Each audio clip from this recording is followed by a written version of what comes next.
Hello film fans and welcome to this episode of the Sherlockian.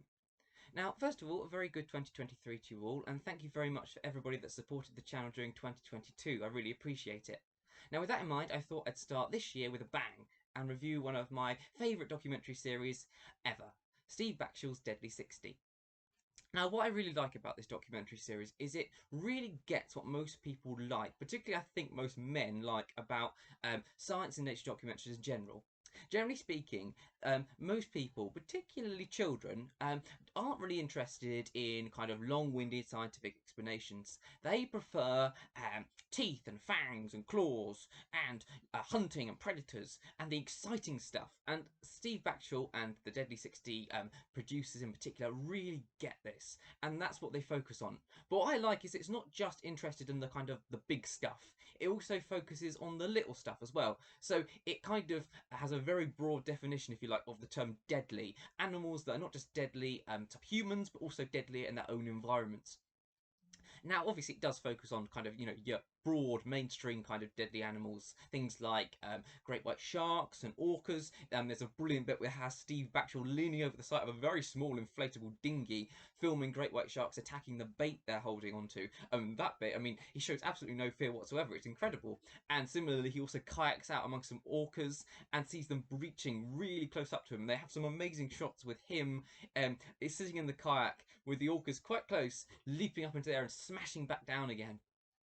But they also focus on the small stuff as well, and stuff that's just kind of more generally interesting. So, for example, I really like the bit where they've got, see, the tuna. Now, tuna are not particularly dangerous to people. In fact, humans are much more dangerous to tuna. But nevertheless, it has these beautiful shots of the tuna swimming around. But better than that, even, it also has the bit where Steve Backshall aims to show how hydrodynamic tuna are by you're being towed along behind a boat. Now, this has the brilliant side effect of the fact that he loses his shorts very quickly, and also he then has to try and skid along behind this boat, being dragged along while the film crew absolutely wet themselves because obviously he's completely naked, and obviously because it's for children, they very carefully kind of blur out any kind of extraneous details. But nevertheless, it kind of fits into why I like the show so much. It's got this wonderful sense of camaraderie, which you don't really get in most mainstream BBC documentaries. The idea that everyone's just along for the ride and really enjoying themselves.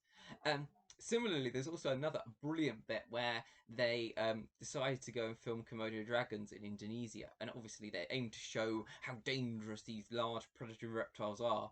But what is particularly fascinating and brilliant and fantastic about it is when and I promise I'm not making this up, they decide that obviously they can't be bothered to wait around for the reptiles to start hunting of their own accord. So they decide they're going to hang up some bait and show the reptiles in, ripping into it. And so Steve Backshall can talk about their deadly attributes.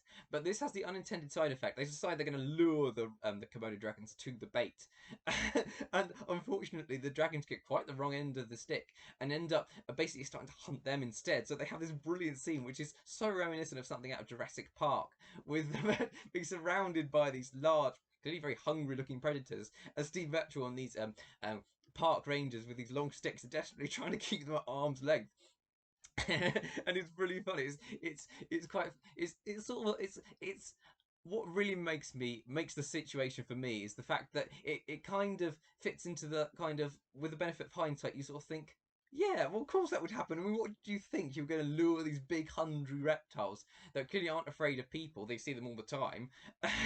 You're going to lure them to the bait and then assume that they'd prefer the dead goat leg to humans. I mean, yeah, after you've got more excited, and what do you think was going to happen? And it's just fantastic. It's quite funny, but also it's just nice to see Stephen Backshall kind of trying to remain professional in a situation which is clearly quite life-threatening.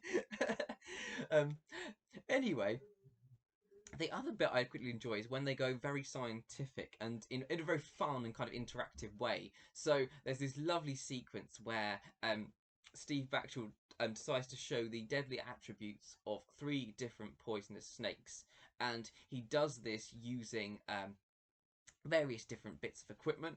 He's looking at the boom slang, the Mozambique splitting cobra, and the puff adder. And there's the brilliant bit. I mean, and they do various things. So, for example, they show that the sort of the boom slang using its tongue, and it's got these gorgeous shots of it doing it in slow motion as the tongue kind of extends, and you see it almost like lick the surface of the tree in order to kind of track its quarry. And then they show the spitting cobra, and they've got this again lovely, beautiful shots of shot in this amazing kind of beautiful sunlight, where Steve Backshall, who has obviously got goggles on, is like leaning right over this snake.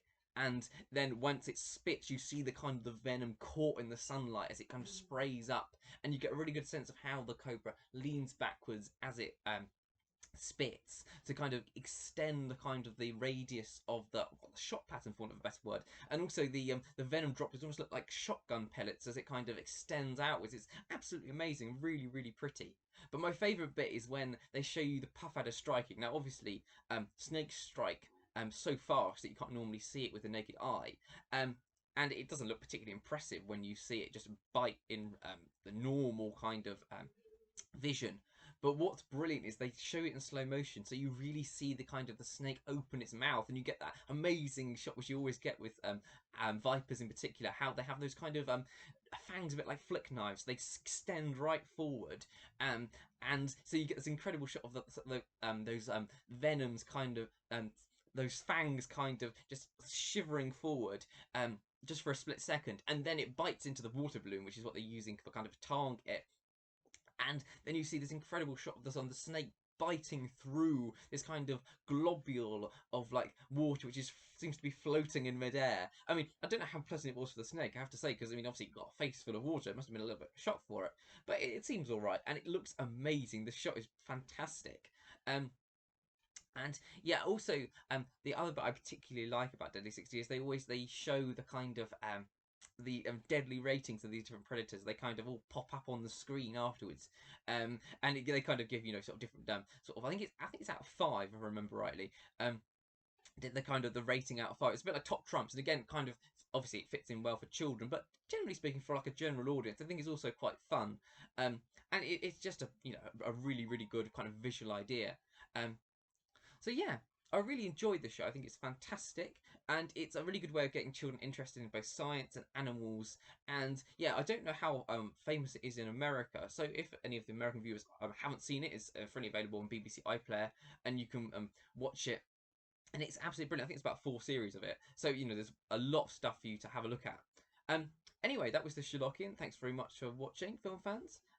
If you'd like what you've seen, you can follow me on Twitter. You can also subscribe to the channel. I'd be very grateful for your support. And yeah, I'll see you in the next one. Goodbye.